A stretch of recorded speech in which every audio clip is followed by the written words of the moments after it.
अस्सलाम अलैकुम दोस्तों, पेश खिदमत है आज की कहानी। कहानी में आगे बढ़ने से पहले मेरी नए आने वाले दोस्तों से अपील है कि हमारे चैनल को सब्सक्राइब करें और बेल के आइकॉन को दबाकर ऑल नोटिफिकेशन ऑन कर दें ताकि हर आने वाली नई वीडियो का नोटिफिकेशन आपको बर वक्त मिल सके। कर्नल साहब, मैं जानता हूँ कि जो अल्फाज मैं कह रहा हूँ सिकंदर कभी उनसे इनहराफ नहीं करेंगे। मैं पहले एक तजर्बा कर लेना चाहता हूँ। मेरी राय है कि मैं कंदील को आला आबाद ले जाऊँ और वहाँ अपने नवार्द खाने में उसे वो लाश दिखाऊँ। मैं देखना चाहता हूँ कि उस पर क्या रद्द अमल होता है। हो सकता है कोई काम की बात मालूम हो जाए। हमारे इन इलाकों में बहुत सी पुरस्रार दास्तानें बिखरी हुई हैं और उनमें से सारी दास्तानें झूठी नहीं हैं। कहीं ना कहीं कोई सच्चाई मिल ही जाती है। चुनाचा हम इस नज़रिए को नज़रअंदाज नहीं कर सकते। कर्नल फ्योल पर पुरख्याल अंदाज में गर्दन हिलाने लगे। फिर बोले, क्या मुझे ये इज्जत बख्शी जाएगी कि मैं भी इस मामले में शरीक हो जाऊं? बड़ी बदनसीबी है मेरी कि अब मुझे कुछ कहते हुए झुकना पड़ रहा है। मैं आपको दावत देता हूं कर्नल कि आप मेरे साथ आला आबाद चलिए। काश मैं ये दावत बेहतर हालात में देता, लेकिन मजबूरियां इंसान के साथ ही होती हैं। तो फिर राजदेव जी, मैं और गजाल भी आपके साथ चलेंगे। हम इस वक्त तक इस मसले को पसे पुश्त नहीं डालेंगे जब तक हमें इसका कोई हल नहीं मिल जाता। क्योंकि सिकंदर, आपको मेरी बात पर कोई एतराज तो नहीं है? नहीं कर्नल, मेरा सर गरूर से ऊंचा हो गया कि मैं ऐसे ऐसे दोस्तों की दोस्ती से मालाए माल हूँ, सिकंदर ने जवाब दिया। गजाल इस दौरान बिल्कुल खामोश रहा, लेकिन उसके चेहरे पर एक पीलाहट सी दौड़ गई थी। वो न जाने क्या क्या सोच रहा था। शायद उसे अपने दिल की दुनिया लुटती हुई महसूस हुई, लेकिन बुजुर्गों का एहतराम माने था कि वो कुछ बोल ना सका। कर्नल फिरोज ने राजदेव से पूछा कि आपने उसे देख लिया? नहीं, अभी तो मैं उसे अपने दोस्त ही को संभालने में मसरूफ हूँ। वैसे क्यों ना आपकी मौजूदगी में कंदील से मुलाकात करूं? सिकंदर उसकी इजाजत देंगे? आइए कर्नल साहब, सिकंदर ने कहा और चारों उठ गए। थोड़ी देर के बाद वो उस कमरे के सामने पहुंच गए जो कंदील का कमरा था। बाहर सतूत जहां मौजूद थी। सो रही है, सतूत जहां ने कहा। भाभी, आपने ये क्या हालत बना रखी है? बीमारी इंसान को ही होती है। दूसरी बात है कि बाद बीमारियां पचीदा होती हैं। कंदील की बीमारी पचीदा जरूर है, लेकिन शुक्र है कि खतरनाक नहीं। हम उसे इलाज के लिए यूरोप ले जाएंगे। आप इत्मीनान रखिए, ये ठीक हो जाएगी। आपको हिम्मत से काम लेना होगा, राजदेव ने कहा। आइए कर्नल, और सब दबे कदमों अंदर दाखिल हो गए। कंदील बिस्तर पर चित पड़ी हुई थी। उसके दोनों हाथ सीने पर रखे हुए थे, आंखें बंद थी। चेहरा अजीब सी कैफियत पेश कर रहा था। वो सब बिस्तर के नजदीक खड़े हो गए। दफतन कंदील ने आंखें खोल दी। बिल्कुल यूं लगा जैसे किसी लाश की आंखें अचानक खुल गई हों। राजदेव सबसे आगे था और उसी ने सबसे पहले कंदील की आंखें खुलती हुई देखी, लेकिन उन आंखों को देखकर वो बुखलाए हुए अंदाज में एक कदम पीछे हट गया। सुनहरी चमकदार और पुतलियों से बेनियाज आंखें जो उसे घूर रही थीं, उनके अंदाज में एक करख्तगी थी। फिर कंदील के चेहरे के तासरात भी बदल गए। उसने बदन को हरकत दी और कोहनियों के बल उठकर बैठ गई। उसका चेहरा राजदेव की तरफ उठा हुआ था और वह दूसरे लोगों से बेनियाज थी। फिर उसके हलक से आवाज निकली, ईशु बोशु बार ईशु बोना शोए। राजदेव ने थूक निकल कर दूसरों की तरफ देखा, फिर मुशफिक लहजे में बोला, कंदील बेटी, मैं राजदेव हूँ, तुम्हारा चाचा राजदेव। ईशु बोशो कंदील गर्जी, ये क्या कह रही है? राजदेव ने सिकंदर की तरफ देखा। खुदा जाने, सिकंदर गहरी सांस लेकर बोला। कंदील उसी तरह राजदेव को देखती रही। फिर उसने आंखें बंद कर ली और धम से बिस्तर पर गिर पड़ी। राव ने आगे बढ़कर उसे बिस्तर पर सीधा किया। अब कंदील में कोई तहरीक नहीं थी। आओ राज, सिकंदर ने कहा। वो सब उसके कमरे से निकल आए। एक बार फिर ड्राइंग रूम में निशस्त जम गई। गजाल ने पहली बार जुबान खोली। आपने एक बात महसूस की अंकल राज? क्या बेटे? यूं नहीं आप कमरे में दाखिल हुए, यूं लगा जैसे उसे कोई एहसास हुआ हो। उसने उसी अंदाज में आंखें खोली थी और फिर उसने जो अल्फाज कहे उनमें सवालिया अंदाज था, जैसे वो आपसे कुछ पूछ रही हो। मैंने महसूस नहीं किया था। सच्ची बात है कि मैं किसी कदर खौफजदा हो गया। राजदेव ने एतराफ किया। गजाल का कहना दुरुस्त है, सिकंदर बोला। दूसरी बार भी उसने वही जुमला दोहराया था और अंदाज भी मुख्तलिफ ना था। वो कुछ पूछ रही थी, मगर क्या? कर्नल फिरोज बोला। इस सवाल का जवाब किसी ने ना दिया था। थोड़ी देर तक खामोश रहने के बाद राजदेव ने कहा, बहरहाल मेरा फैसला अटल है। कंदील को आला आबाद ले चलते हैं। उसके बाद जो सूरत हाल होगी उसके पेशे निगाह फैसला करेंगे। कर्नल फिरोज ने उसकी तायद करते हुए कहा, मुनासिब ख्याल है। ये रवानगी कब तक होगी? कल ही चल देंगे। जब एक फैसला कर लिया है तो देर करने से क्या फायदा? मैं और गजाल भी आपके साथ चलेंगे। देव जी, आप लोग बेफिक्र रहें, मैं तमाम इंतजामात भी कर लूंगा, कर्नल ने कहा और फिर उन लोगों से इजाजत तलब की। राजदेव सिकंदर उन्हें बाहर छोड़ने आए। जब वो नजरों से उज्जल हो गए तो राजदेव ने कहा, बेमिसाल इंसान हैं। राव एक आला ज़र्फ में उसके ये अल्फाज कभी ना भूल सकूंगा कि उसने इस आलम में अपने बेटे के निकाह की पेशकश की थी। खुदा ने मुझे दोस्तों के मामले में बहुत खुशकिस्मत रखा है। गजाल के बारे में तुम्हारी क्या राय है? बहुत पुरअज़म नौजवान है और कंदील को बहुत चाहता है। सिकंदर आह भरकर खामोश हो गए थे। तब राजदेव ने कहा, अब फौरन इंतजामात शुरू कर दो। खास तौर से सतूत भाभी को मुतमिन करना जरूरी है। मैं तुम्हें बता चुका हूँ कि तुम्हें क्या कहना है। इस तरह सतूत भाभी मुतमिन हो जाएंगी। बाकी जुमला तकदीर का है, जो भी तकदीर में हुआ। ठीक है, सिकंदर ने ठंडी सांस भरकर कहा। फिर वो राज को उस कमरे में छोड़कर सतूते जहां के पास पहुंच गया। सतूत, कंदील का सूटकेस तैयार कर दो।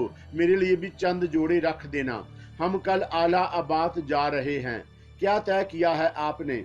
इलाज कराएंगे कंदील का और तुम इत्मीनान रखो, सब ठीक हो जाएगा।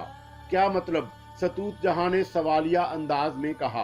भाई, तुम्हें ये तो अंदाजा है कि खुदा ना ख्वास्ता उसे कोई मूजी मर्द नहीं है, बस ज़हनी खलल है जिसका असल सबब दरियाफत करना है, और ये सब दरियाफत हो जाए तो इलाज आसानी हो जाएगा। हमने फैसला किया है कि पहले यहाँ कोशिश किए लेते हैं। अगर इस कोशिश में हमें नाकामी हुई तो फिर हम उसे यूरोप ले जाएंगे।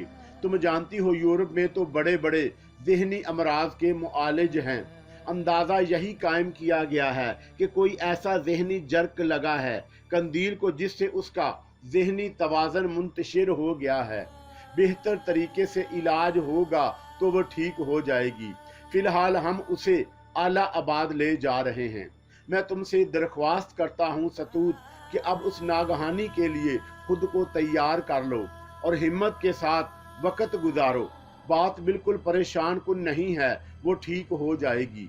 सतूते जहां ने एक सिसकी सी ली और मगमूम लहजे में बोली, खुदा ने मुझे बे औलाद रखा, लेकिन खुदा ही गवाह है कि उसने मुझे कभी उसका एहसास ना होने दिया। ना जाने मेरी बच्ची को किसकी नजर खा गई। मैं तो अब भी कहती हूँ कि उस पर कोई साया हो गया है। अरे कम से कम किसी मौलवी वगैरह को दिखा लेते तो मेरा भी इत्मीनान हो जाता, मगर मेरी सुनता कौन है? पगली हो तुम, क्यों नहीं सुनते हम तुम्हारी? लेकिन बस तुम औरतों के अंदाज में सोच रही हो। वो बात नहीं है जो तुम्हारे तसव्वुर में है। अगर ऐसा होता तो मैं तुमसे इनहराफ ना करता। मुझ पर एतमाद नहीं है तुम्हें? क्यों नहीं, ये मैं कब कह रही हूँ, सतूते जहां ने कहा।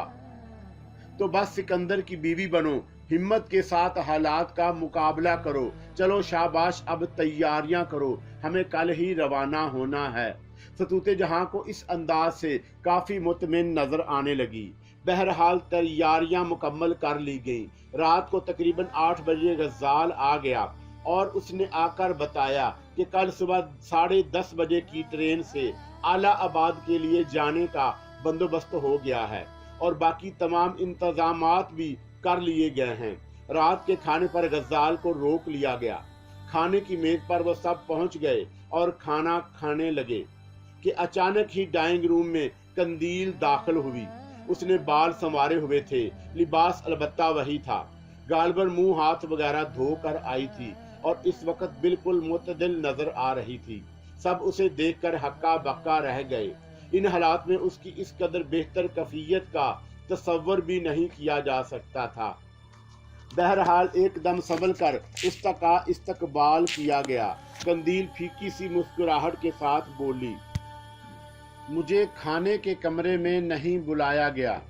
ओह बेटे, तुम्हारी तबीयत कुछ नासाज थी, ताहम मैंने सोचा खुद ही खाना खा लिया जाए। उनसे नहीं मिलोगी, ये हैं तुम्हारे राजदेव चचा। मिल तो चुकी हूँ, कंदील ने राजदेव की तरफ देखते हुए कहा और राजदेव जल्दी से संभल गया। हाँ हाँ, हमारी मुलाकात तो हो चुकी है। सिकंदर, तुम्हारी भी भूलने की आदत खूब है। आओ बेटे बैठो। गज्जाल मोहब्बत भरी निगाहों से कंदील को देख रहा था। राजदेव की नजर एक बार गज्जाल पर पड़ी तो वो उसे देखता ही रह गया। दिल ही दिल में उसने सोचा था कि यह नौजवान कंदील के लिए बहुत बड़ा मुहाफिज साबित होगा। उसकी निगाहों का अज़म बताता है कि वो कंदील के लिए हर कुर्बानी देने को तैयार है। बहरतौर कंदील खाने की मेज पर बैठ गई। कई दिन बाद उसने खाने में शिरकत की और इस वक्त उसकी हालत जिस कदर बेहतर नजर आ रही थी वो भी काबिले गौर थी। इस अचानक बेहतरी का सबब क्या हो सकता है, सोचने के लिए तो बहुत सी बातें थीं, लेकिन बहरतौर इस वक्त कोई किसी बात का अजहार नहीं करना चाहता था। खाना शुरू हुआ और कंदील ने बिल्कुल सेहतमंदों के से अंदाज में उनके साथ खाने में शिरकत की। राजदेव की नजरें बार बार कंदील के चेहरे की जानब उठ जाती, लेकिन वो सर झुकाए खाने में मशगूल थी। सतूते जहां भी खुश नजर आ रही थी और कंदील पर सदके वारी हुई जा रही थी। बहरतौल खाना खत्म हुआ तो राजदेव ने कहा, कंदील बेटे, आपकी बीमारी की खबर सुनकर हम यहाँ आए और अब हमने फैसला किया है कि आपको अपने साथ आला आबाद ले चला जाए। ओह अच्छा है अंकल, कुछ तब्दीली आबो हवा हो जाएगी। मैं आला आबाद जाने से बहुत खुश हूँ।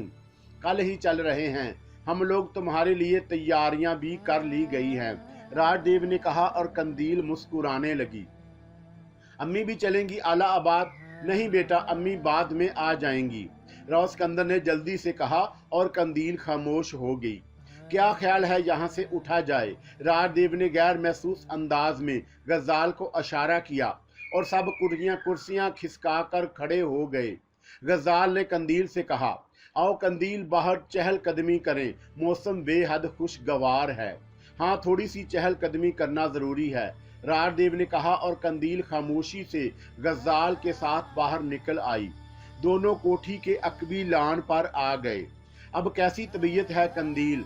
गज्जाल ने पूछा। कुछ समझ में नहीं आता गज्जाल, मुझे क्या हो गया है? कंदील ने उलझे हुए लहजे में कहा। तुम्हें क्या महसूस होता है? मुझे, कंदील पर ख्याल अंदाज में बोली। चंद लम्हात खामोश रहकर कुछ सोचती रही, फिर उसने कहा, मैं नहीं जानती गज्जाल, ये सब क्या है। मैंने बहुत सोचा है, बहुत गौर किया है, मगर कुछ समझ नहीं पाई। बस एक शीशा सा टूटता है मेरे दिमाग में और फिर यूं महसूस होता है जैसे मैं बेबस हो गई हूँ। कोई और मेरे वजूद पर हावी होता है, मेरी जुबान से बोलता है, मेरे दिमाग से सोचता है और मैं खामोश रहती हूँ। मैं उसे देखती रहती हूँ। वो जो कुछ सोचता है, जो कुछ बोलता है, मैं उसमें मदाखलत नहीं कर सकती, मगर उन लम्हात में मुझ पर एक सरूर सा तारी रहता है। मुझे उसका बोलना, उसका सोचना अच्छा लगता है اور غزال جب میں خود میں ہوتی ہوں، میرا مطلب ہے جب وہ احساس مجھ پر طاری نہیں ہوتا تو میں ایک عجیب سی تشنگی محسوس کرتی ہوں، بڑی بے کلی محسوس کرتی ہوں، مجھے جیسے کسی چیز کی تلاش ہے، جیسے مجھ میں کچھ کم ہو گیا ہے، جیسے میں نامکمل ہوں، مجھے اپنی تکمیل پسند ہے۔ غزال میں اسی احساس تلے رہنا چاہتی ہوں۔ غزال گہری نگاہوں سے قندیل کو دیکھ رہا تھا، پھر اس نے کہا، یہ احساس کب سے ہے قندیل؟ کب سے؟ قندیل نے پرخیال انداز میں کہا، اور اس کے بعد وہ دیر تک کچھ نہ بول سکی۔ غزال بھی خاموشی سے انتظار کرتا رہا۔ کافی دیر کے بعد قندیل نے کہا، فیصلہ کرنا مشکل ہو رہا ہے غزال، شاید یہ احساس مجھے ہمیشہ سے ہے، اس وقت سے جب میں نے سوچنا سیکھا۔ میں خواب دیکھتی تھی کہ میں سو رہی ہوں، پھر میرے بدن سے ایک چمکدار خول اتر جاتا تھا، کوئی مجھ سے علیحدہ ہو جاتا تھا، پھر میرا ہاتھ پکڑتا، مجھے اٹھا لیتا، اور غزال پھر میں نہ جانے کیا کیا دیکھتی، نہ جانے کیا، مجھے بالکل یاد نہیں، لیکن جو کچھ میں دیکھتی تھی اس سے مجھے خوشی ہوتی تھی، اور جب میں جاگتی تو مجھے دکھ ہوتا کہ میں کیوں جاگ گئی ہوں۔ وہ مجھے بہت اچھا لگتا تھا، وہ سب کچھ جو مجھ میں اعتماد پیدا کرتا تھا، مجھے احساس ہوتا تھا کہ میں سب کچھ کر سکتی ہوں، سب کچھ۔ میں خود کو بہت طاقتور محسوس کرتی تھی۔ اور غزال، میں ایک سوال کروں قندیل، برا تو نہیں مانو گی؟ نہیں غزال، برا کیوں مانوں گی؟ وہ اپنائیت سے بولی۔ قندیل، میری کیا حیثیت ہے تمہاری نگاہ میں؟ کیا مطلب؟ میرے تمہارے درمیان ایک رشتہ ہے قندیل، اور مستقبل میں اس کی تکمیل ہونے والی ہے، اور کوئی اور تمہیں اتنا پسند ہے کہ تم خود اس کو اس میں ضم کرنا پسند کرتی ہو۔ ان حالات میں میرا کیا ہوگا؟ کیسی باتیں کرتے ہو غزال؟ وہ کوئی اور نہیں ہے، وہ میں خود ہوں۔ غزال، اس کا تعلق تم سے بھی ہے، کیونکہ میرا تعلق تم سے ہے۔ میں بیمار ہوں غزال، مجھ سے کوئی کوتاہی ہو جائے تو اسے میری بیماری قرار دینا، مجھ سے بد دل نہ ہونا۔ بیماروں کا علاج کرتے ہیں، ان سے ناراض نہیں ہوتے۔ میں تم سے بالکل ناراض نہیں ہوں۔ میری زندگی، تم جو کچھ بھی ہو، میری ہو۔ اگر ہمارے راستے میں کوئی دیوار آئی، وہ دیوار ناقابل تسخیر ہوئی، تو میں اسے توڑنے کی کوشش میں جان دے دوں گا، پیچھے نہ ہٹوں گا۔ یہ میرا عہد ہے۔ قندیل چٹانوں سے زیادہ ٹھوس ہے، سمجھ لینا اسے۔ خدا کا شکر ہے، زبان تو کھلی آپ کی، بہت جذباتی ہو گئے آپ۔ قندیل نے مسکراتے ہوئے کہا، ہمیشہ تھا تمہارے لیے، کب جذباتی نہیں تھا میں؟ اعلیٰ آباد چل رہے ہیں میرے ساتھ، ہر جگہ جاؤں گا، کائنات کے آخری سرے تک تمہارے ساتھ سفر کروں گا قندیل۔ واہ، آج تو مزہ آ گیا، ایسی گفتگو پہلی بار سنی ہے، بڑی اچھی لگ رہی ہو۔ قندیل ہنستی ہوئی بولی۔ سکندر اور راج دیو دور سے انہیں دیکھ رہے تھے۔ راج دیو نے کہا، کچھ محسوس کیا؟ ارے قندیل، میری بیٹی آئی ہے، آئیے بھیا جی۔ پاربتی نے آگے بڑھ کر قندیل کے شانے پر ہاتھ رکھ کر اسے لپٹا لیا۔ وہ سب اعلیٰ آباد پہنچ چکے تھے۔ کیا ہوا بھابھی جی؟ راؤ نے پریشانی سے پوچھا۔ ڈکیتی ہوئی ہے بھیا جی، رات کو 3 بجے گولیاں چلی ہیں، ویب چند کو قتل کر دیا گیا، پاربتی نے سہمے ہوئے انداز میں کہا۔ کون ویب چند؟ نوکر تھا بیچارہ۔ اوہ، آپ لوگوں کو تو کوئی نقصان نہیں ہوا؟ نہیں بھیا، بھگوان کی دیا سے ہم اندر سو رہے تھے، جو کچھ ہوا باہر ہی ہوا ہے، میں نے تو ابھی تک کسی کو باہر نہیں جانے دیا۔ آپ لوگ آرام سے اندر بیٹھیں، پریشان نہ ہو، میں ذرا باہر دیکھتا ہوں۔ سکندر باہر نکل گیا۔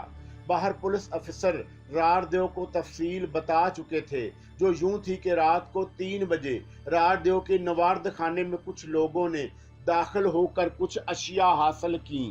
نوارد خانے کے محافظوں نے ان سے مقابلہ کیا تو ڈاکوؤں نے ان میں سے ایک کو ہلاک کر دیا، باقی 2 ملازم مجبور ہو گئے۔ ڈاکو اپنا کام کر کے چلے گئے تو ملازم نے گھر والوں کو، اور گھر والوں نے پولیس والوں کو اطلاع دی۔ پولیس نے لاش تحویل میں لے لی اور اسے ہسپتال بھجوا دیا۔ پھر انہوں نے نوارد خانے کا جائزہ لینا چاہا تو محافظ ملازموں نے اس کی مخالفت کی और कहा कि मालिक की मौजूदगी के बगैर वो पुलिस को अंदर दाखिल नहीं होने देंगे। पुलिस अपना फर्ज पूरा करना चाहती थी, लेकिन मुलाजिम भी अड़ गए और फिर उन्होंने नवारद खाने में दाखिल होकर अंदर से दरवाज़ा बंद कर लिया है और वो अंदर ही हैं। सिकंदर ने कहा, उन्हें यही हदायत है, अफीसर उसका बुरा ना मनाएं। आइए कर्नल, आप यकीनन सफ़र से थके होंगे, लेकिन थोड़ी देर और सही। आओ गज़ाल। राजदेव का चेहरा तशवीश का आईना बना हुआ था। उसे दीपचंद की मौत का बहुत अफसोस हुआ और लब वो खुद भी नवारद खाने में दाखिल होने के लिए बेचैन था। चुनाचा सब पुलिस अफसरों के साथ नवारद खाने की तरफ चल पड़े। वफादार मुलाजिम उससे ज़्यादा और क्या कर सकते थे जो उन्होंने किया। उनका एक साथी हलाक हो चुका था, लेकिन वो मालिक की वफादारी के लिए मुस्तैद थे। जब तक उन्होंने राजदेव की आवाज़ ना सुन ली, दरवाज़ा नहीं खोला। मालिक को देखकर वो रोने लगे तो राजदेव ने उन्हें तसल्लियाँ दी और उनकी वफादारी को सराहा। पुलिस अफीसर नवारद खाने का जायज़ा लेने में मसरूफ़ हो गए और अपनी कार्रवाई कर रहे थे। मुलाजमों को वहां से बाहर भेज दिया गया। पुलिस अफीसर ने राजदेव से पूछा कि नवारद खाने से क्या अशिया निकाल ली गई हैं।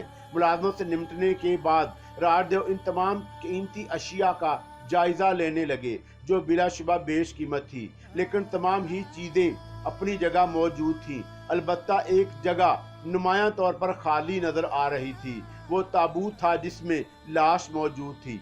सोने का सांप हैरतनाक तरीके से लाश के गले में पहुंच गया था और उसे दोबारा उतारने की कोशिश नहीं की गई थी। वो नक्शा भी लाश के साथ ही मौजूद था जो चमड़े पर बना हुआ था और तीनों चीजें गायब थी। बिलाशुबा उस नवारद खाने में उनसे कहीं ज्यादा मालियत की बेशुमार चीजें मौजूद थी, लेकिन डाकुओं ने उन्हें हाथ भी नहीं लगाया और तमाम चीजें अपनी जगह मौजूद थीं। चुनाचा कम से कम जानने वाले ये बात आसानी कह सकते थे कि ये बाकायदा डाका नहीं बल्कि एक हैरत अंगेज चोरी है। ताबूत के अकबी हिस्से में राजदेव को एक ऐसी शय पड़ी हुई मिली जिससे वो चौंका था। ये लाश की गर्दन में पड़ा हुआ लकड़ी के जेवरों का वो तोड़ा था जो गालबन लाश को उठाते वक्त टूट कर नीचे गिर पड़ा था। लकड़ियां बिखरी हुई थी। मखसूस सात की ये लकड़ियां काफी तादाद में थी और बहरतौर उनका ताल्लुक इसी पुरस्रार लाश से था।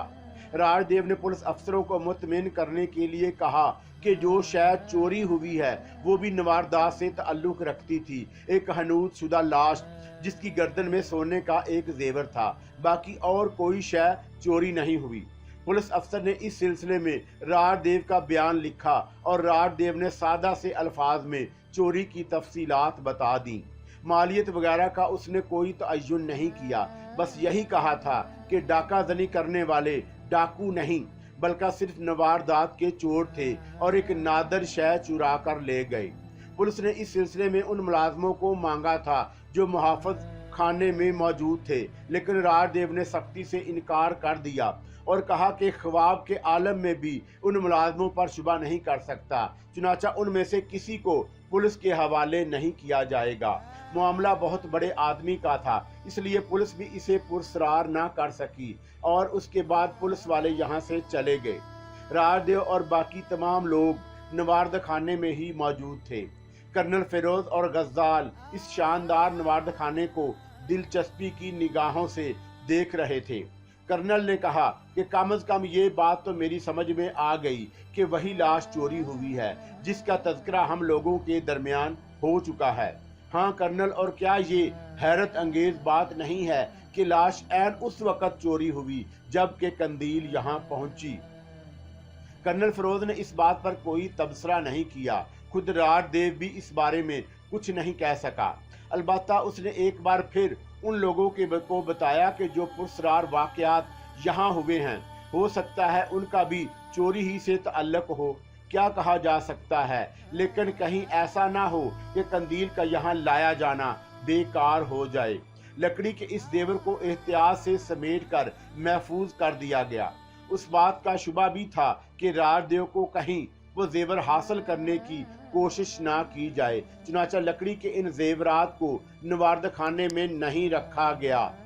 बल्कि रात देव ने उन्हें एक लकड़ी की संदूकची ही में बंद करके अपने कमरे में महफूज कर लिया।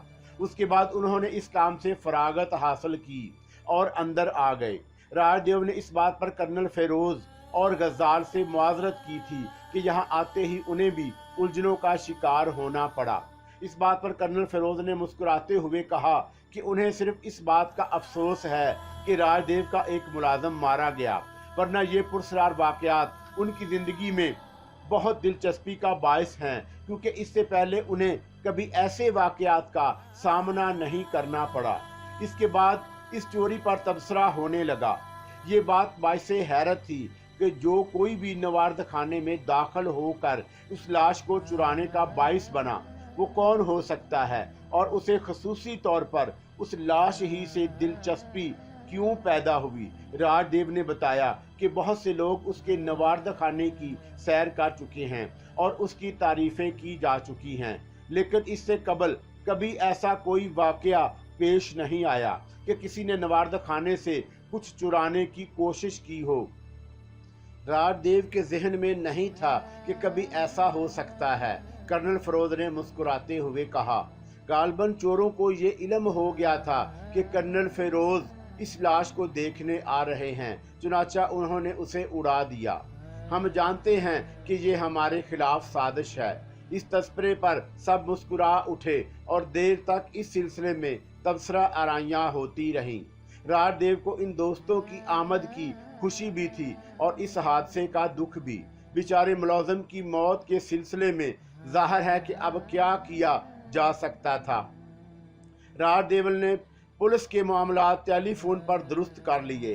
जाहिर है एक गरीब आदमी की मौत क्या हसीयत रखती थी, ताहम उसके लवाहिकीन के सिलसिले में राजदेव ने कोई गफलत नहीं बरती। साथ ही साथ कंदील का जायजा भी लिया जो बेदस्तूर नॉर्मल थी और यूं लग रहा था जैसे आने के बाद वो बहुत खुश हो गई हो। राजदेव के अहले खानदान से खूब घुल मिल गई। इसी तरह 2 दिन गुजर गए। तीसरी शाम राजदेव ने खास तौर से अपने चंद दोस्तों को मदऊ किया, जिनमें प्रोफेसर गौरी और भरत चंद्र भी थे। ये लोग जब यहाँ पहुँचे और उन्हें इस चोरी का इल्म हुआ तो उन्होंने किस कदर खफगी का अजहार करते हुए कहा कि इस अम वाक़े की इत्तला उन्हें क्यों नहीं दी गई। राजदेव ने माजरत करते हुए बताया कि वो खुद ज़हनी तौर पर उलझा हुआ था, क्या कहता और क्या ना कहता। ये निशस्त बहुत पुरलतफ रही और वह लोग काफ़ी हशाश बशाश हो गए, लेकिन दूसरे दिन फिर सनसी का आगाज हो गया। उस दिन 2 वाक़यात हुए। सुबह को तकरीबन 7:30 बजे कंदील राजदेव के कमरे में दाखिल हुई और उसने इंतहाई हैरतनाक तरीके से लकड़ी के जेवरात का या लकड़ी के उन टुकड़ों का वो छोटा सा संदूकचा तलाश कर लिया और जो राजदेव ने अपनी अलमारी में महफूज किया था और उसे अपने साथ ले गई। राजदेव जाग गया था और बिस्तर में अंगड़ाइयां ले रहा था कि उसने कंदील को चोरों की तरह अंदर दाखिल होते हुए देखा। दिन की रोशनी फैली हुई थी। उससे पहले के कंदील कभी इस तरह उसके कमरे में नहीं आई थी। राजदेव ने महसूस किया कि उसका अंदाज खोया खोया सा है और फिर जो कुछ हुआ उसने राजदेव को बुरी तरह चौंका दिया और उसने फौरन ही दूसरे लोगों से राब्ता कायम किया। कर्नल फेरोज, गज्जाल और सिकंदर हैरान रह गए। तय ये हुआ कि इस सिलसिले में कंदील को किसी तरह ये जाहिर ना होने दिया जाए कि इस कार्रवाई का इल्म उन्हें हो चुका है। जाहिर है इसमें कोई मुजरमाना हरकत नहीं थी। देखना था कि अब कंदील की क्या कैफियत रहती है। इस सिलसिले में ख़ास तौर से गज्जाल को हदायत की गई कि वो कंदील पर खसूसी निगाह रखे, लेकिन लकड़ी के उन टुकड़ों का या बाल्फाज देगर जेवरात कोई तज़किरा नहीं आना चाहिए। गज्जाल ने उसी शाम रिपोर्ट दी कि कंदील ज़हनी तौर पर बिल्कुल ठीक है, लेकिन दोपहर के खाने के बाद उसने कंदील के कमरे में झांका था तो उसको उन टुकड़ों को अपने सामने बिस्तर पर सजाए खोई खोई निगाहों से देख रही थी। ये तकरीबन 1 घंटे तक अमल जारी रहा। फिर कंदील ने उन्हें समेटा, संदूकची में उसी तरह रखा और संदूकची अपनी अलमारी में महफूज कर दी। लेकिन शाम की मुलाकात में वो बिल्कुल मुतमिन थी, मामूल के मुताबिक नजर आ रही थी। इस सिलसिले में कोई फैसला नहीं किया जा सकता कि क्या किया जाए। लाश की चोरी के सिलसिले में पुलिस की तरफ से भी कोई इत्तला नहीं मिली, बस ज़मीनी सी कार्रवाई हो रही थी, क्योंकि राजदेव ने खुद ही इस सिलसिले में कोई भाग दौड़ नहीं की। दूसरा अहम वाकया रात को 12:30 बजे पेश आया, जबकि डिनर की तैयारियां की जा रही थी और ये लोग खुशगपियों से फारग हुए। प्रोफेसर गौरी अचानक ही वहां गुंचे थे और उनके चेहरे पर शदीद तशवीश के आसार नजर आए, लेकिन उनका पुरजोश खैर मकदम किया गया। प्रोफेसर गौरी ने राजदेव से कहा, राजदेव, कुछ अहम गुफ्तगू करना चाहता हूँ। मेरे नज़दीक तो तन्हाई ज़रूरी नहीं, लेकिन अगर तुम अपने मामलात में कुछ राजदारी चाहते हो तो बराह करम मुझे तन्हाई में कुछ वक़्त दो। जरूर प्रोफेसर, आइए, मेरे कमरे में तशरीफ ले आइए, राजदेव ने कहा और प्रोफेसर गौरी को अपने बेडरूम में ले गया। प्रोफेसर गौरी ने आहिस्ता से कहा, प्रोफेसर चार्ल्स मुआर्लस मेरे पास आए हुए हैं। वो तो जिद कर रहे हैं कि मैं उन्हें तुम्हारे पास ले आऊं, लेकिन कुछ मखसूस हालात की वजह से मैंने ये मुनासिब नहीं समझा। खैरियत प्रोफेसर गौरी, मुआर्लस ने मुझे जो कहानी सुनाई है वो बेहद अजीब है और उसी कहानी के तहत में तुम्हारे पास दौड़ा चला आया हूँ। मुआर्लस से मेरी मुलाकात शाम को 7 बजे हुई थी।